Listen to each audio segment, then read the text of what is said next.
The Coraline Iceberg Explained. Coraline, the stop-motion animation film that was ingrained into my childhood memory, and many others.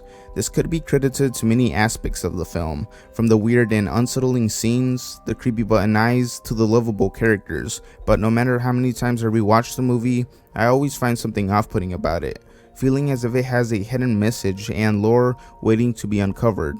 Whether this is intentional or not, I liked that eerie feeling it gave off, which pushed me to make this iceberg video. If you're new, welcome. We like to cover icebergs revolving various movies and animated TV shows on this channel, finding the creepy or strange facts about them. If you enjoy long-form content like this, be sure to subscribe and leave a like. So, without further ado, let's get into the iceberg and see what it's got to offer.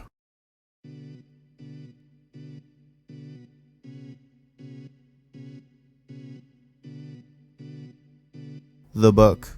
Coraline, the 2009 stop-motion animation film, was based on Neil Gaiman's novel of the same name, though the movie had some major differences compared to the book, notably being more cheerful and goofy in the effort to appeal to a wider audience, as the book had a much darker tone to it. The differences will be referenced throughout the video. Neil Gaiman. Neil Gaiman was the author for the book as previously mentioned. Several of his works have been greenlighted for film adaptation, most notably Stardust, which premiered in August 2007. He also contributed to the television series Lucifer in 2016 for Warner Bros. And created and wrote for the TV series Good Omens. You can see his fascination for the supernatural through his work. The Cat. The cat is one of the major supporting characters of the story. He demonstrates the ability to appear and disappear on a whim, often to hide from danger or to help Coraline from danger. For unexplained reasons, he is only able to speak in the other world, and is portrayed as the wise character, spewing self-centered comments that annoy Coraline. This character is filled with mystery, and its history is kept in the shadows. The Beldam. The Beldam, also known as the Other Mother, the primary antagonist of the novel. She is an evil sorceress and the ruler of the other world. She looks similar to Coraline's real mother but taller and thinner, with long black hair, black button eyes, paper white skin, and extremely long twitchy fingers with long dark red nails. During the course of the novel, she grows taller, thinner, and paler, looking less and less like Coraline's mother. She cannot create, but can only copy, twist, and change things from the real world when constructing her version of it. She collects children whom she loves possessively, to the point of eventual destruction, taking their souls so they cannot leave her world, and caring for them until they pass away. She mainly just wants to be a mother. It is implied that she murdered her own mother because when Coraline asked her if she had a grave, she replied with, "Oh yes, I put her in there myself." Coraline TikToks. This is referencing the numerous TikToks of people in cosplay reenacting scenes from the film, or simply in costume doing trends. These went super viral, with Medusa Rose being the face of the trend. I almost fell down a well yesterday, Mom. Uh-huh. I would have died. That's nice. Let's move on to the shallow waters.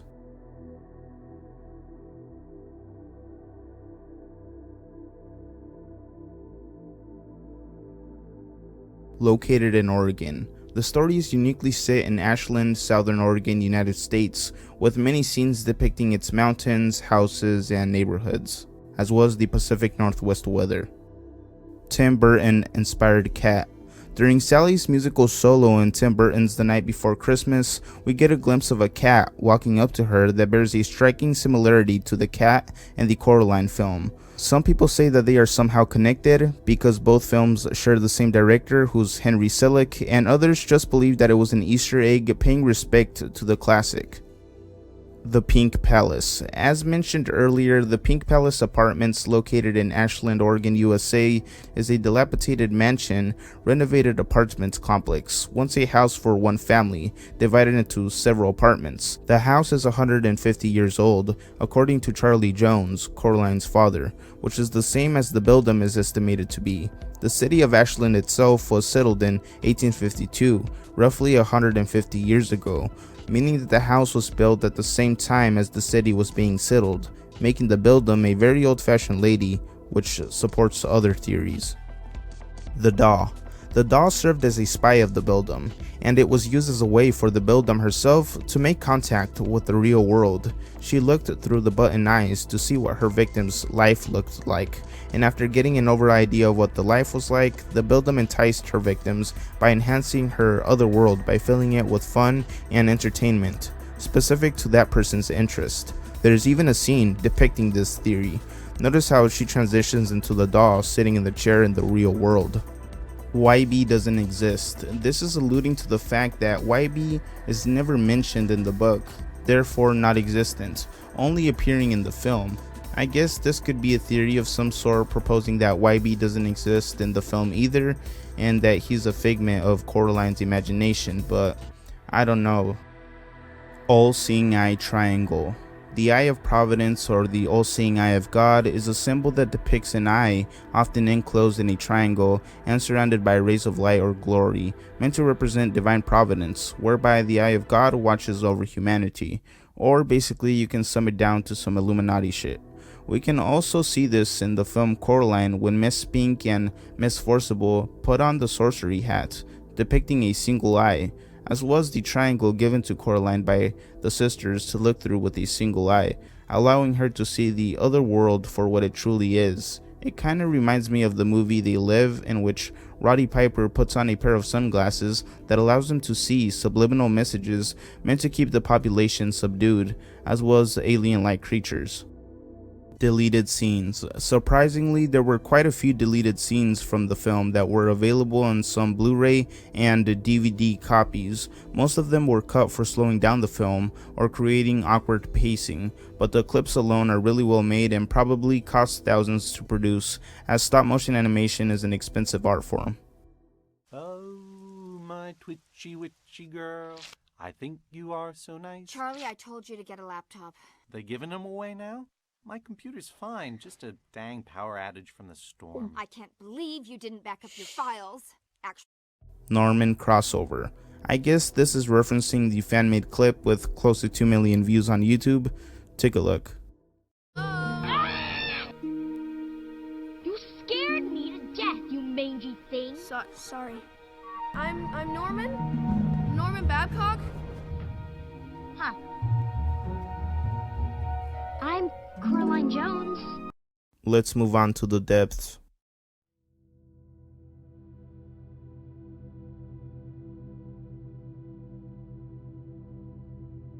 The Beldam was a human.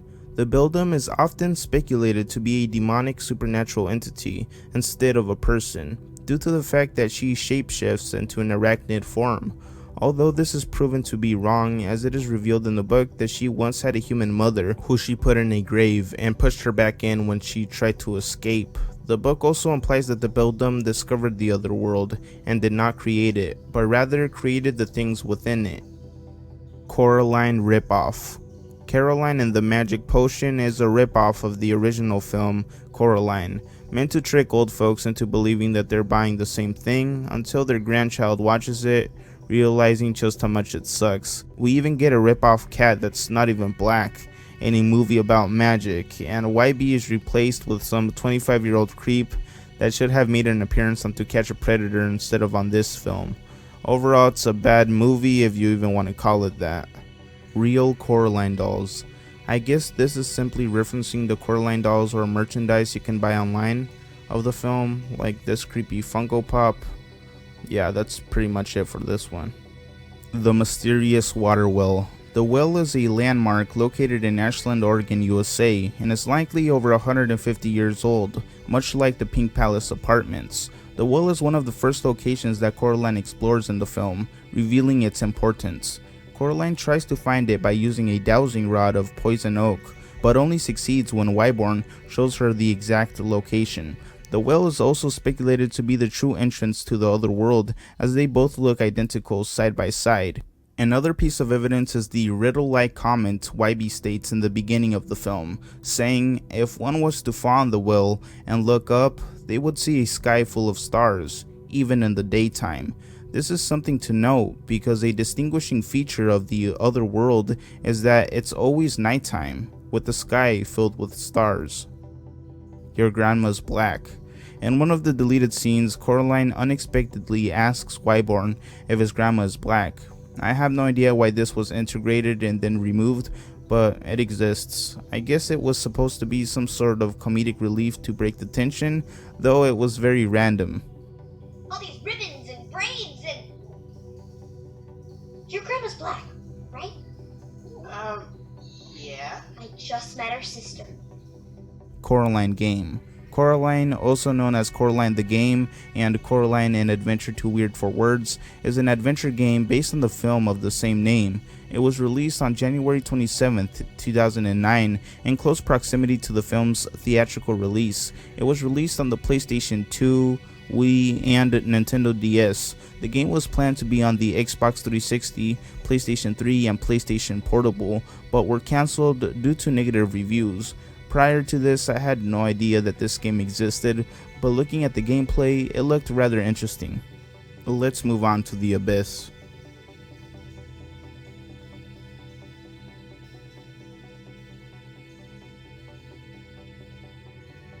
The Sewing Room. The Sewing Room is first shown in the opening sequence, as we see what we can assume is the Buildum creating the Coraline doll. But first, we see a black doll being deconstructed, which turns out to be YB's grandma's sister that went missing years ago, making this deleted scene that I'm about to show you make more sense, as it may be trying to give a hint.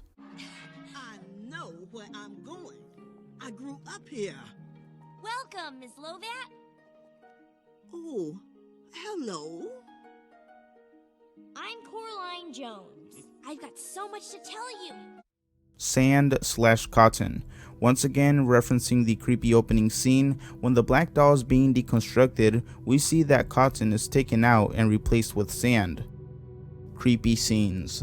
There are a few creepy scenes in the film, of course, but I think there are two that stand out the most. The first one being the scene in which the sisters are conjoined and jump scare Coraline. Take a look.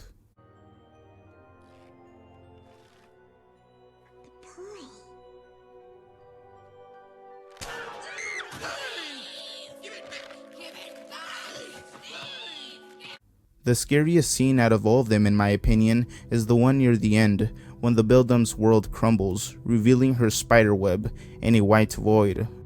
Van Gogh. Starry Night is one of the most recognized pieces of art in the world, an oil on canvas painting by Dutch post-impressionist painter Vincent van Gogh. It even makes an appearance in the film, as a background set during a scene depicting the other kids taken by the Buildum.